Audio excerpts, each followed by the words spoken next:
কর্তৃক আয়োজিত আজকের এই বরগুনা জেলা বিএনপির নবগঠিত কমিটি সম্মানিত আহ্বায়ক বরগুনা 17 আসন থেকে মনোনীত ধানের শীষের প্রার্থী বিএনপি জাতীয় নির্বাহী কমিটির অন্যতম সদস্য বরগুনা জেলা বিএনপির সুযোগ্য আহ্বায়ক সংগ্রামী জনতা নজরুল ইসলাম মোল্লা এবং উক্ত কমিটির আমি সদস্য সচিব হুমায়ুন হাসান শাহিনকে এই সমিতি কর্তৃক আয়োজিত আজকের এই সংবর্ধনা সভায় সহযোগিতা সভাপতি আমাদের অত্যন্ত প্রিয় আপনাদের অত্যন্ত প্রিয়জন বরগুনার কৃতি সন্তান বাসার মিয়া আজকের এই অনুষ্ঠানের প্রধান অতিথি হিসেবে উপস্থিত হয়েছেন বিএনপি জাতীয় নির্বাহী কমিটির সম্মানিত ক্ষুদ্র ঋণ বিষয়ক সম্পাদক ঢাকা মহানগর বিএনপি সম্মানিত সাবেক আহ্বায়ক অত্যন্ত নন্দিত জননেতা এই আসন থেকে যিনি আগামী দিনের ধানের শীষের প্রতীক নিয়ে মহান জাতীয় সংসদে প্রতিনিধিত্ব করবেন আপনাদের সেই মহান নেতা নন্দিত জননেতা জনাব ডক্টর এম এ কায়ুম ভাই আজকের এই অনুষ্ঠানে আমাদের মাঝে উপস্থিত হয়েছেন এমজি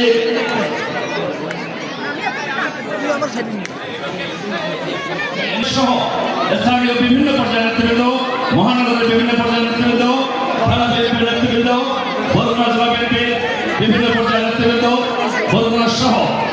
বিভিন্ন উপজেলা থেকে আগত বিভিন্ন পর্যায়ের নেতৃবৃন্দ ছাত্রদল যুবদল স্বেচ্ছাসেবক দল সহ অঙ্গ এবং সহযোগী সংগঠনের বিভিন্ন পর্যায়ের নেতৃবৃন্দ এবং আজকে আগত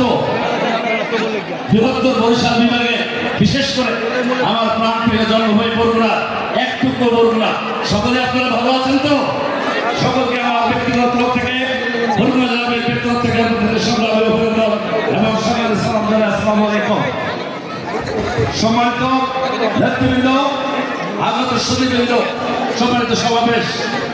আজকে যেহেতু দীর্ঘক্ষণ পর্যন্ত আপনারা এখানে বসে আছেন অত্যন্ত ব্যস্ত সময় কাটাচ্ছেন আপনাদের প্রাণপ্রিয় নেতা আমাদের কায়ুম ভাই সহ আমার যিনি ধানের শীষ বরগুনা 17 আসন থেকে নির্বাচিত মনোনীত প্রার্থী সম্মত কারণে আজকে আমাদের নির্ধারিত সময় অনেক পরে অনুষ্ঠানটি শুরু করতে হয়েছে বিদায় আপনাদের এই অনিচ্ছিত দেরি হওয়ার জন্য সকলের প্রতি ক্ষমা চেয়ে নিচ্ছি। সম্মানিত নেতৃবৃন্দ আপনারা জানেন যে দীর্ঘ 16টি বছর বাংলাদেশে পৃথিবীর সবচেয়ে নিকৃষ্টতম স্বৈরাচার খুনি হাসিনা সরকারের একটি পতনের মধ্য দিয়ে বাংলাদেশের 18 কোটি মানুষ শক্তিবদ্ধ আন্দোলন করেছিল সর্বশেষ 5ই আগস্ট ছাত্র জনতা একটি দুর্লভ গণঅভ্যুত্থানের মধ্যে দিয়ে এই পৃথিবীর নিকৃষ্ট স্বৈরাচার সরকারের পতন হয়েছে। আজকে সেই পতনের পরে বাংলাদেশ আজকে পরিবর্তিত পরিস্থিতিতে আজকে বাংলাদেশের মানুষ উন্মুখ হয়ে আছে একটি গণতান্ত্রিক শাসন ব্যবস্থাকে প্রতিষ্ঠা করার জন্য এবং আমরা মনে করি বাংলাদেশের গণতান্ত্রিক ব্যবস্থাকে শাসন ব্যবস্থাকে প্রতিষ্ঠা করার জন্য ভোটের অধিকার প্রতিষ্ঠা করার জন্য এই বাংলাদেশে এই আন্দোলন হয়েছিল। আজকে মানুষ উন্মুখ হয়েছে সেই জনগণের সরকার প্রতিষ্ঠা করার জন্য আমার ভোট আমি দেবো যাকে খুশি তাকে দেবো এটাই হচ্ছে আমাদের মূল প্রতিপাদ্য এবং আমরা রাষ্ট্র ব্যবস্থায় জনগণের একজন সরকার প্রতিষ্ঠা করার জন্য আমরা আজকে চাচ্ছি। আজকে অন্তর্বর্তীকালীন সরকার আমরা লক্ষ্য করছি যে নির্দিষ্টভাবে বাংলাদেশের জন্য এই সব কুখ্যাত খুনি গণহত্যাকারীদের জন্য দৃশ্যমান করে আজকে বিচার ব্যবস্থা না করতে পারলেও যদিও এই খুনি হাসিনার গত কয়েকদিন আগে একটি রায় হয়েছে কিন্তু এর মধ্যে দিয়ে আমরা মনে করি এখনো বাংলাদেশের যেসব আওয়ামী প্রতাত্তা থেকে শুরু করে খুনি শেখ হাসিনার প্রতাত্তারা এখনো অফিস আদালত থেকে সব বিভিন্ন ধরনের বিভিন্ন জায়গায় আজকে এখন অবস্থান করছে এবং বাংলাদেশ নিয়ে একটি গভীর ষড়যন্ত্র তারা লিপ্ত রয়েছে। বাংলাদেশের স্থিতিশীলতা যেন কোনোভাবেই না হতে পারে এবং একটি অভাব সরকারি নির্বাচনের মধ্য দিয়ে বাংলাদেশের যদি একটি গণতান্ত্রিক শাসন ব্যবস্থা কোনো প্রতিষ্ঠিত না হতে পারে সে কারণে আজকে দেশ বিদেশের বিভিন্ন পর্যায়ে আজকে ষড়যন্ত্র আজকে চলছে। সেই ষড়যন্ত্রকে রুখে দিয়ে বাংলার মানুষ আজকে ঐক্যবদ্ধ হয়েছে যে বাংলাদেশের ভোটাধিকার প্রতিষ্ঠা করে অবশ্যই আগামী ফেব্রুয়ারি মাসে জাতীয় সংসদ নির্বাচন হতে হবে এবং জাতীয় সংসদ নির্বাচনের মধ্য দিয়ে বাংলাদেশের শাসন ব্যবস্থায় একটি জনগণের সরকার প্রতিষ্ঠিত হবে এবং বাংলাদেশের মানুষের যে মৌলিক অধিকার ভোটাধিকার এবং রাষ্ট্র কর্তৃক যে সুরক্ষা মানুষকে মৌলিক অধিকারের পাশাপাশি যে সুরক্ষা দেওয়ার কথা সেই অধিকার আজকে ফিরে আসবে সেই কারণে মানুষ উন্মুখ হয়েছে। আমরা মনে করি বাংলাদেশের 18 কোটি মানুষ উন্মুখ হয়েছে জাতীয়তাবাদী সরকারকে প্রতিষ্ঠা প্রতিষ্ঠা করার জন্য। বাংলাদেশের মানুষ ঘৃণা করে প্রত্যাখ্যান করেছে আওয়ামী লীগকে এবং বাংলাদেশ যতবার ক্রাইসিস আজকে করেছে, বাংলাদেশের গণতন্ত্র যতবার হোঁচট খেয়েছে, বাংলাদেশে যতবার স্বৈরাচারের আবির্ভাব করেছে, প্রত্যেকটি স্বৈরাচার এবং গণতন্ত্রহীন এবং একনায়কের পতন হয়েছে বাংলাদেশের জনগণের নেতৃত্বে এবং বিএনপির নেতৃত্বে। সেই ধরনের আন্দোলনের মধ্যে দিয়ে বাংলাদেশ আবার গণতন্ত্র প্রতিষ্ঠা হয়েছে। তো সুতরাং আমরা মনে করি বিএনপির নেতৃত্বে আগামী দিনে নির্বাচিত হয়ে বাংলাদেশ বিনির্মিত হবে। বিএনপির যে 31 দফা কর্মসূচি আজকে ঘোষণা করা হয়েছে, বাংলাদেশের অবিসংবাদিত নেতা,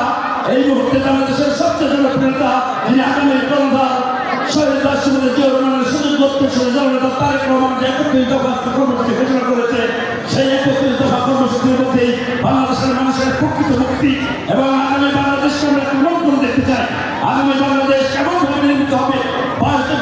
বাংলাদেশ তৈরি করতে এবং 18 কোটি মানুষের কাঙ্ক্ষিত বাংলাদেশ নির্মাণের যে 31 দফা, সেই 31 দফার আলোকে আজকে আমরা বাংলাদেশকে নির্মাণ করতে চাই এবং সেই 31 দফাকে আমাদের প্রত্যেকটি ভোটারের আত্মস্থ করতে হবে এবং প্রত্যেক ভোটারের দ্বারে পৌঁছতে হবে যে বাংলাদেশের মানুষের মুক্তির সনদ হচ্ছে আজকে 31 দফা। সংগ্রামী ভাইয়েরা, আমি এবার বক্তব্য নির্ধারিত করতে চাই না এবং জাতীয় রাজনীতির কথা বলবো না। আমি এখানে আপনাদের কাছে বিনীতভাবে অনুরোধ করবো, আজকে জাতীয় সংসদ নির্বাচনে আপনারা অনেকেই জানেন বরগুনার সদর আসনে দীর্ঘ 35 বছর পরে স্থানীয়ভাবে বিএনপি একজন মনোনীত প্রার্থীকে এইবারের প্রথম আমাদের মনোনয়ন দেওয়া হয়েছে।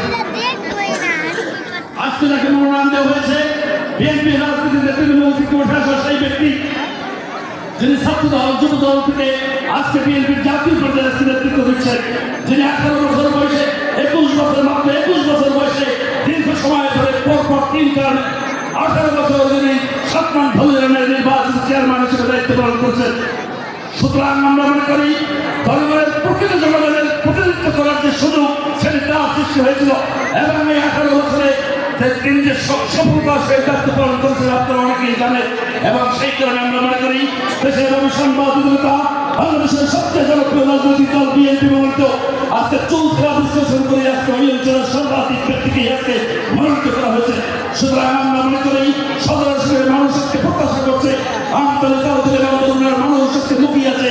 বর্তমানে বিএনপি এরকম একজন ক্লিন ইমেজের একজন প্রকৃতি জাতীয়তাবাদকে নির্বাচিত করার জন্য আজকে মানুষ ঐক্যবদ্ধ হয়েছে। সুতরাং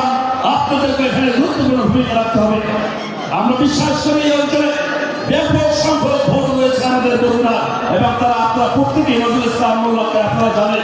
নজরুল ইসলাম মোল্লা একজন ভালো ব্যক্তি, সেই কারণে আপনাদের দায়িত্ব রয়েছে আপনাদের আত্মীয় স্বজন থেকে শুরু করে পাড়া প্রতিবেশী থেকে শুরু করে তাদেরকে আজকে আপনাদের আহ্বান করতে হবে। যেহেতু আগামী বাংলাদেশ বিনির্মিত হবে বিএনপির হাত ধরে, বিএনপির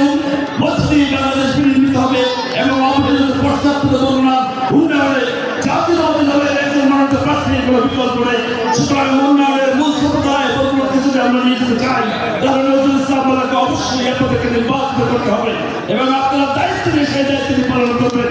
আর আমি বেশি কথা বলবো না,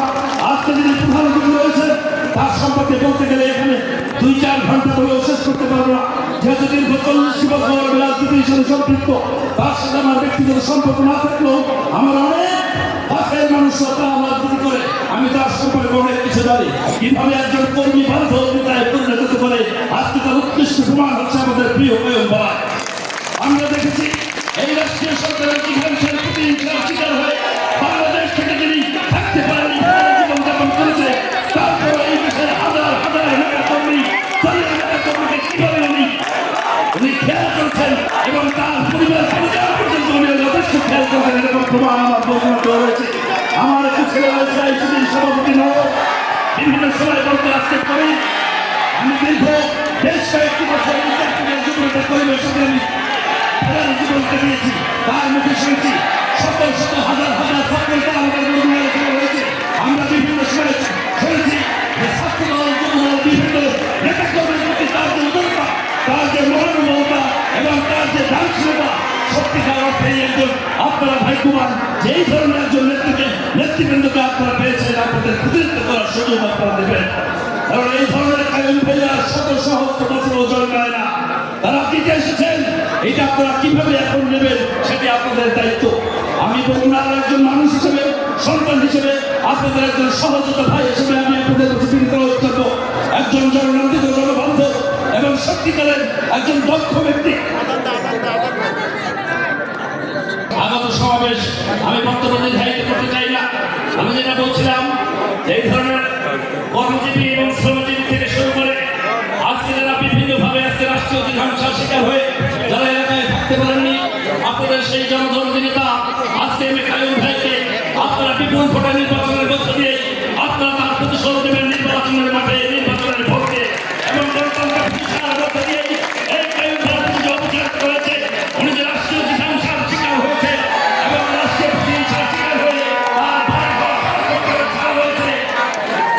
আর প্রতিশোধ আগামী নির্বাচনের ভোটের মধ্য দিয়ে আপনারা দিবেন ইনশাআল্লাহ। আমরা প্রত্যাশা করি এই অপরাধ অঞ্চলের উন্নয়নের কাইয়ুম ভাইয়ের কোনো বিকল্প হতে পারে না। এবং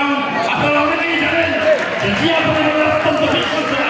নেতা হচ্ছেন আমাদের এই প্রিয় কাইয়ুম ভাই। সুতরাং উন্নয়ন থেকে শুরু করে সকল ধরনের কর্মকাণ্ড এবং কর্মসূচি তার মধ্যে সুন্দরভাবে বাস্তবায়ন হতে পারে এবং রাষ্ট্রীয় যত ধরনের সুযোগ সুবিধা আমরা মনে করি আপনারা জনগণ হিসেবে, নাগরিক হিসেবে যতটুকু ভোগ করার এতে কাইয়ুমের মাধ্যমে আপনাদের সেটা নিশ্চিত করা হবে ইনশাআল্লাহ। আমি আর বক্তব্য দীর্ঘায়িত করবো না। আজকের এই সমাবেশ থেকে আমি আন্তরিক অভিনন্দন এবং কৃতজ্ঞতা জানাই যে আজকে বগুড়া জেলা বিএনপির এই নবগঠিত কমিটিকে আপনারা যে সংবর্ধনা সভার আয়োজন করেছেন এবং এখানে আমাদেরকে যেভাবে সম্মানিত করেছেন, আমি আমার বগুড়া জেলা বিএনপির তরফ থেকে আবার আপনাদের প্রতি গভীর কৃতজ্ঞতা প্রকাশ করছি। আমি কৃতজ্ঞতা প্রকাশ করছি আমাদের অঞ্চলের কৃতি সন্তান আপনাদের অত্যন্ত প্রিয় ভাই বাসার ভাই সহ সংশ্লিষ্ট আয়োজন যারা করেছেন